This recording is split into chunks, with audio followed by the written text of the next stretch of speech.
الرحيم إنا أرسلنا نوحا إلى قومه أن أنذر قومك من قبل أن يأتيهم عذاب أليم سبحان ربك رب العزة عما يصفون وسلام على المرسلين والحمد لله رب العالمين اللهم صل على سيدنا ومولانا محمد وعلى آل سيدنا ومولانا محمد وبارك وسلم اللهم صل على سيدنا ومولانا محمد وعلى آل سيدنا ومولانا محمد وبارك وسلم اللهم صل على سيدنا ومولانا محمد وعلى آل سيدنا ومولانا محمد وبارك وسلم۔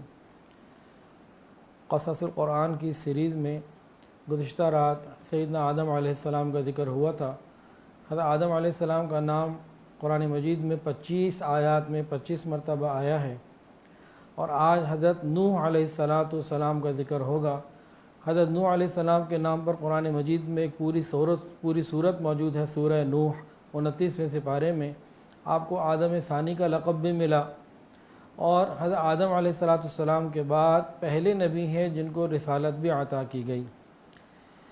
نبی وہ ہوتے ہیں جن پر اللہ کی طرف سے وحی نازل ہوتی ہے، اور رسول وہ ہوتے ہیں جن پر وحی بھی نازل ہوتی ہے اور ان کو ایک نئی شریعت بھی دی جاتی ہے۔ تو سیدنا نوح علیہ السلام نبی بھی ہیں اور رسول بھی ہیں، اور آپ کا قرآن مجید میں 43 اور 43 جگہ پر آپ کا نام نامی آیا ہے، آپ کا مبارک ذکر ہوا۔ حضرت نوح علیہ السلام کی جس وقت بعثت ہوئی ہے، آپ کی قوم بت پرستی کا شکار ہو چکی تھی۔ حضرت آدم علیہ السلام نے جس توحید کا درس دیا تھا، اپنی اولاد کو وہ بھول چکی تھی، شیطان کے راستوں پہ چل چکی تھی۔ بت پرستی اس قوم میں کیسے آئی؟ مفسرین لکھتے ہیں کہ قوم کے جب نیک بزرگوں کا انتقال ہو گیا تو شیطان نے اہل قوم سے کہا کہ دیکھو وہ اچھے لوگ تھے، نیک لوگ تھے، تمہیں چاہیے کہ تم ان کی شبیہ بنا کر، ان کی مورتیاں بنا کر اپنے پاس برکت کے لیے رکھ لو۔ انہیں یہ آئیڈیا بڑا پسند آیا، اور اس آئیڈیا کے اوپر انہوں نے اپلائی کیا، فوری طور پر جو ہے ان کو مورتیاں بنا کے رکھ لی گئیں۔ کچھ عرصے کے بعد شیطان نے کہا ان کو چومنا بھی چاہیے، ان کی عزت کرنی چاہیے، بڑے برگزیدہ لوگ تھے، یہ چومنا شروع کر دیا۔ ایک آدھ نسل گزر گئی، کچھ عرصے کے بعد شیطان نے ان کو بتایا کہ دیکھو انہیں سجدہ بھی کرنا چاہیے، بڑے ہی مقام کے لوگ ہیں یہ۔ وہ سجدہ شروع ہو گیا، کرتے کرتے عبادت شروع ہو گئی، اور توحید اور وحدانیت کا جو تصور تھا وہ ختم ہو گیا۔ سیدنا نوح علیہ السلام وہ واحد نبی ہیں جن کی 950 سال تبلیغ کا جو ٹائم ہے قرآن مجید کے اندر ذکر کیا گیا۔ اور بھی انبیاء آئے، 1.25 لاکھ کے قریب کم و بیش انبیاء آئے، لیکن کس نے کتنی مدت تک اپنی قوم کو دعوت دی، اس کا ذکر قرآن مجید میں نہیں ملتا۔ سیدنا نوح علیہ السلام کے بارے میں آتا ہے 1000 سنۃ الا 50 عاما، 950 سال انہوں نے دن رات اللہ رب العزت کی طرف دعوت دی۔ قرآن مجید میں بہت ساری جگہوں پہ ذکر ہے کہ انہوں نے اپنے قوم کو کہا تھا کہ تم ایک اللہ کی عبادت کرنے والے بن جاؤ، تو قوم نے کہا اے نوح تمہارے ساتھ تو غریب لوگ ہیں، اور تم کو فرشتے تو ہو نہیں کہ ہم تمہاری بات کو مانیں، بلکہ ہم تو یہ خیال کرتے ہیں بل ظنکم کاذبین کہ تم تو جھوٹ بول رہے ہو ہمارے ساتھ۔ اس قسم کا رویہ اختیار کیے رکھا۔ نوح علیہ السلام نے ان کو کہا یا قوم لا اسألکم علیہ مالا، اے قوم میں تم سے کوئی مال و دولت تھوڑی مانگ رہا ہوں، میں تو تمہیں ایک اللہ کی عبادت کی طرف دعوت دے رہا ہوں، اور تم غور نہیں کرتے۔ دیکھو میں نے تم سے یہ نہیں کہا کہ میرے پاس خزانے ہیں، مال ہے، میں نے یہ بھی نہیں کہا کہ میں غیب کی باتیں جانتا ہوں، نہ میرا یہ دعویٰ ہے کہ میں فرشتہ ہوں، اور میں یہ بھی نہیں کہتا کہ جن لوگوں کو اللہ نے ایمان دیا جو میرے ساتھ ہیں اللہ ان کو بھلائی کا بدلہ نہیں دے گا، اللہ یقیناً ان کو بھلائی کا بدلہ دے گا۔ حضرت نوح علیہ السلام نے بہت کوشش کی کہ کسی طریقے سے قوم کو ڈرائیں اور سمجھائیں۔ بہت کوشش کرنے کے بعد پھر آخر کار جب قوم نے بالکل نہ مانا تو انہوں نے اللہ تعالیٰ سے دعا کی کہ یا اللہ میری اس قوم کو پھر تباہ ہی کر دیجئے۔ سورہ نوح کے اندر بھی اس بات کا ذکر ہے۔ اللہ تعالیٰ فرماتے ہیں ہم نے بھیجا نوح علیہ السلام کو اس کی قوم کی طرف کہ ڈراؤ اس سے پہلے کہ دردناک عذاب ان تک آئے۔ انہوں نے اپنی قوم کو کہا اے میری قوم میں تم کو ڈراتا ہوں تم بندگی کرو اللہ کی طرف اور اس سے ڈرو اور میرا کہنا مانو تاکہ تمہاری بخشش ہو جائے۔ اور آگے فرمایا فَقُلْتُ اسْتَغْفِرُوا رَبَّكُمْ إِنَّهُ كَانَ غَفَّارًا۔ سورہ نوح کے اندر ایک عجیب پیغام ہمیں دیا گیا، فَقُلْتُ اسْتَغْفِرُوا رَبَّكُمْ إِنَّهُ كَانَ غَفَّارًا۔ حضرت نوح علیہ السلام نے اپنی قوم کو کہا کہ دیکھو تم توبہ کرو گے، معافی مانگو گے، إِنَّهُ كَانَ غَفَّارًا، وہ تمہارے گناہوں کو معاف کر دے گا۔ تم توبہ کرو گے، سچے دل سے معافی مانگو گے، گناہ بھی معاف کرے گا۔ يُرْسِلِ السَّمَاءَ عَلَيْكُمْ مِدْرَارًا، وہ تمہارے اوپر پانی بھی برسائے گا۔ آج کہتے ہیں پانی کی کمی ہو گئی، فلاں نے ڈیم بنایا اور پانی کو روک دیا۔ اگر انسان سچے دل سے مسلمان توبہ کریں، اللہ رب العزت یرسل السماء علیکم مدرارا، پانی کے مسئلے حل کر دیں گے۔ وہ آسمان سے عطا فرمائے، زمین سے عطا فرمائے، یہ اللہ کی شان۔ وَيُمْدِدْكُمْ بِأَمْوَالٍ وَبَنِينَ، وہ تمہیں مال بھی دے گا اور نرینہ اولاد بھی دے گا۔ ہم سچے دل کے ساتھ استغفار کریں، اللہ رب العزت مال بھی دیں گے اور نرینہ اولاد بھی۔ جن لوگوں کی شادیاں نہیں ہوتی، ابھی تک نہیں ہوئی، کثرت کے ساتھ استغفار کریں، اللہ فرماتے ہیں کہ نرینہ اولاد دوں گا۔ اولاد ملتی ہے شادی کے بعد، تو کثرت استغفار سے یہ ایک وظیفہ ہے جس سے شادی انشاءاللہ العزیز یقینی ہوگی۔ قرآن مجید سے یہ بات ملتی ہے۔ فَقُلْتُ اسْتَغْفِرُوا رَبَّكُمْ إِنَّهُ كَانَ غَفَّارًا يُرْسِلِ السَّمَاءَ عَلَيْكُمْ مِدْرَارًا وَيُمْدِدْكُمْ بِأَمْوَالٍ وَبَنِينَ وَيَجْعَلْ لَكُمْ جَنَّاتٍ وَيَجْعَلْ لَكُمْ أَنْهَارًا، اللہ تعالیٰ تمہارے لیے باغات بھی دے گا، نہروں کے نظام بھی جاری کرے گا، تمہارے رزق کے سارے مسئلے حل کرے گا۔ تم اللہ تعالیٰ سے توبہ کرو، استغفار کرو۔ حضرت نوح علیہ السلام ان کو دن رات سمجھاتے رہے، فرماتے تھے رب انی دعوت قومی لیلا ونہارا فلم یزدہم دعائی الا فرارا، اللہ دن رات میں ان کو بلاتا ہوں، جب موقع ملے، دن میں بھی رات میں بھی، لوگوں کے سامنے بھی، خاموشی سے بھی، ہر اعتبار سے میں ان کو دعوت تبلیغ کرتا ہوں، لیکن جتنا میں ان کو بلاتا ہوں اتنا یہ دور بھاگتے چلے جاتے ہیں۔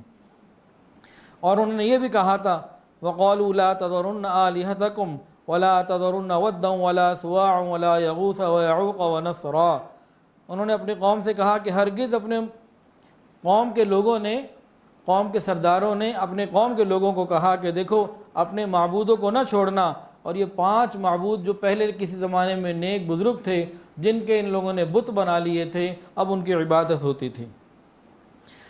اور نوح علیہ السلام سے جب قوم نے جھگڑا کیا تو قوم یہاں تک آ گئی، کہنے لگی کہ دیکھو اب تم اس کو ختم کرو، فَأْتِنَا بِمَا تَعِدُنَا إِن كُنتَ مِنَ الصَّادِقِينَ، کہنے لگے اچھا جس عذاب کا تم ڈراوا ہمیں دیتے ہو بلاؤ، اگر تم سچے ہو بلاؤ اس عذاب کو، اللہ ہماری حفاظت فرمائے۔ تو حضرت نوح علیہ السلام نے ان کو کہا کہ دیکھو اللہ چاہے گا تو ضرور عذاب آ جائے گا، لیکن اس کی قدرت میں نہیں رکھتا، اللہ ہی چاہے گا تو آئے گا۔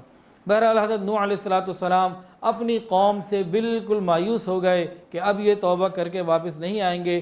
آپ انتہائی پریشان تھے۔ اللہ رب العزت نے ان کی تسلی کے لیے فرمایا، نوح علیہ السلام پر وحی کی گئی کہ جو ایمان لے آئے وہ لے آئے ہیں، اب کوئی اور ایمان لانے والا نہیں ہے، بس آپ غم نہ کریں، آپ پریشان نہ ہوں۔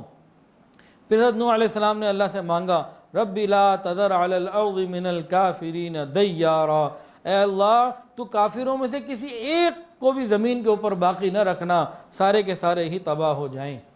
حضرت نوح علیہ السلام کی دعا کو اللہ رب العزت نے قبول فرمایا۔ پھر اللہ تعالیٰ نے نوح علیہ السلام کو حکم دیا، اے نوح وَاصْنَعِ الْفُلْكَ بِأَعْيُنِنَا، آپ کشتی بنائیے، پانی کا عذاب آئے گا، یہ کشتی آپ کو اور آپ کے ساتھیوں کو نجات دینے میں کام آئے گی۔ وَاصْنَعِ الْفُلْكَ بِأَعْيُنِنَا، آپ ہماری آنکھوں کے سامنے کشتی بنائیے۔ یہ اللہ رب العزت نے نوح علیہ السلام کو حکم دیا۔ جب نوح علیہ السلام کشتی بنانے لگے تو لوگ مذاق اڑاتے تھے ان کا، اور آپ ان کی باتوں کو پھر جواب بھی دیتے اور برداشت بھی کرتے۔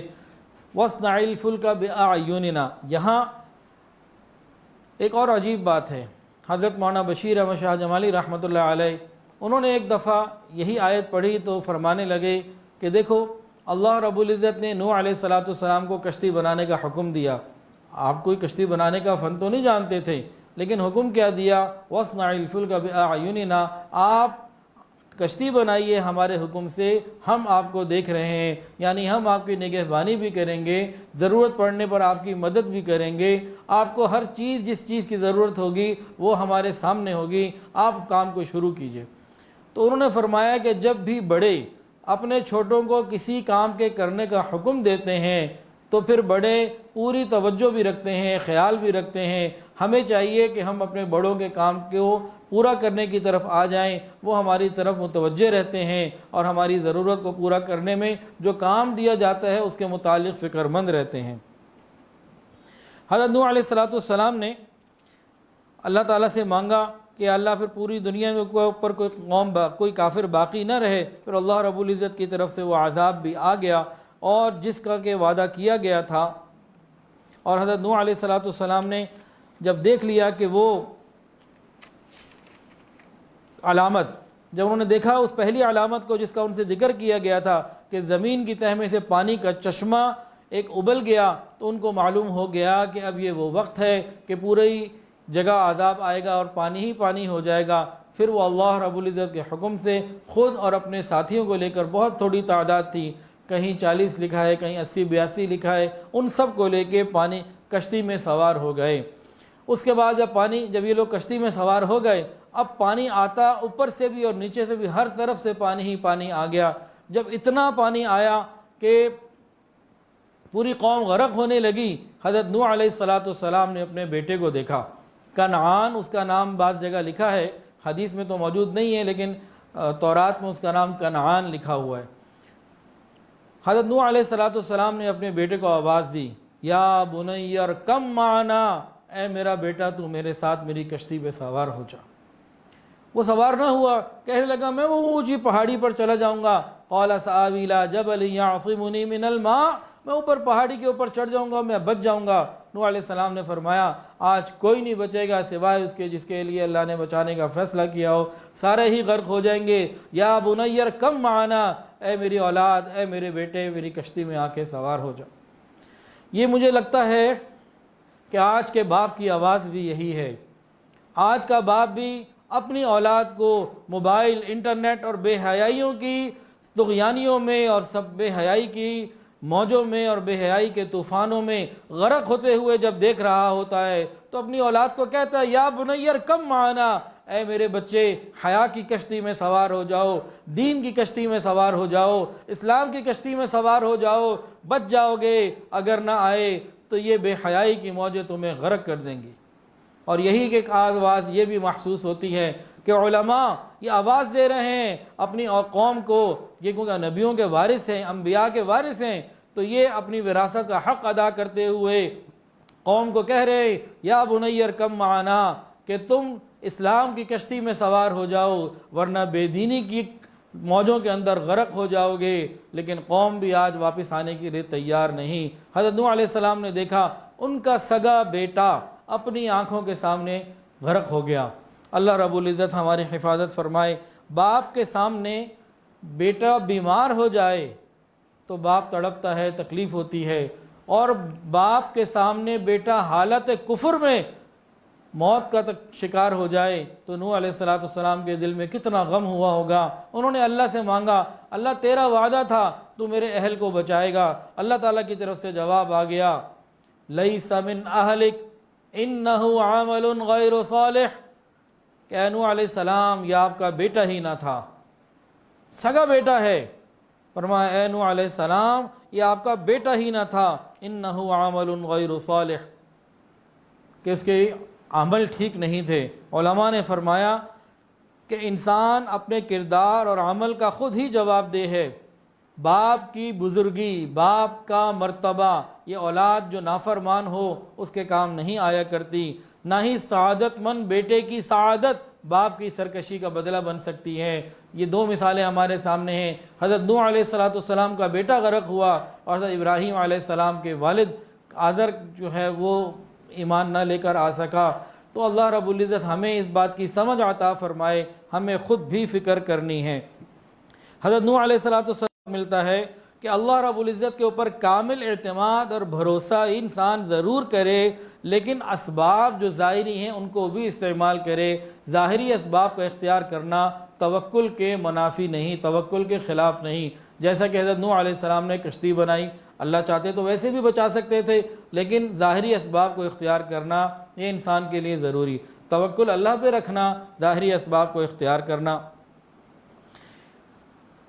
اللہ تعالیٰ سے دعا ہے اللہ تعالیٰ ہمیں ان واقعات سے سبق حاصل کرنے کی توفیق عطا فرمائے اور ہمیں نیک صحبت کی توفیق عطا فرمائے۔ وآخر دعوانا ان الحمدللہ رب العالمین۔ دعا کر لیجیے۔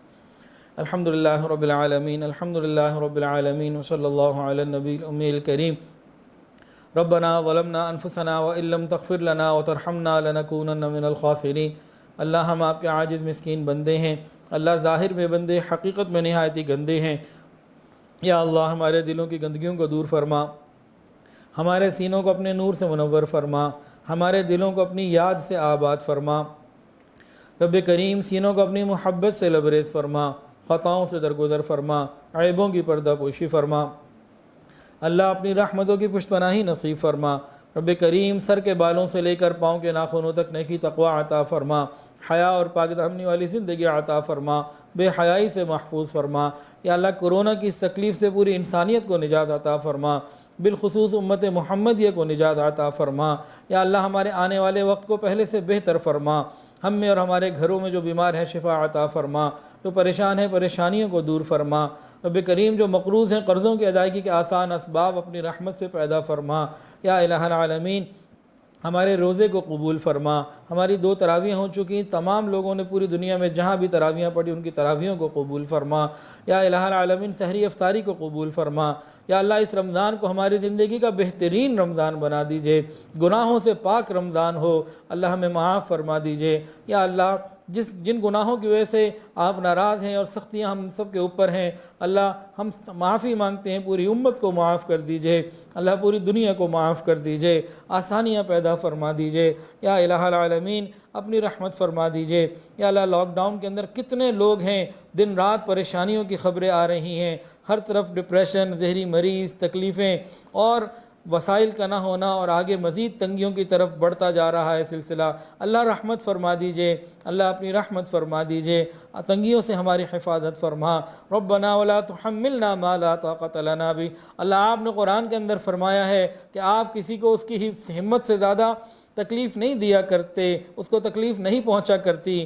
رب کریم ہم پر رحمت فرما دیجئے، اپنی رحمتوں کے ساتھ ہمارے ساتھ آسانی کا معاملہ فرما دیجئے۔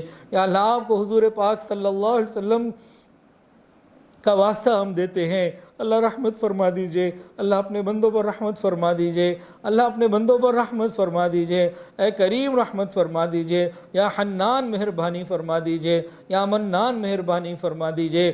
یا اللہ ہم سب کو رزق حلال، آسان، فراخ اور بابرکت عطا فرما، حرام اور مشتبہ سے محفوظ فرما۔ رب کریم بہت سارے لوگوں نے دعاؤں کے لیے کہا، اور جو کہنا چاہتے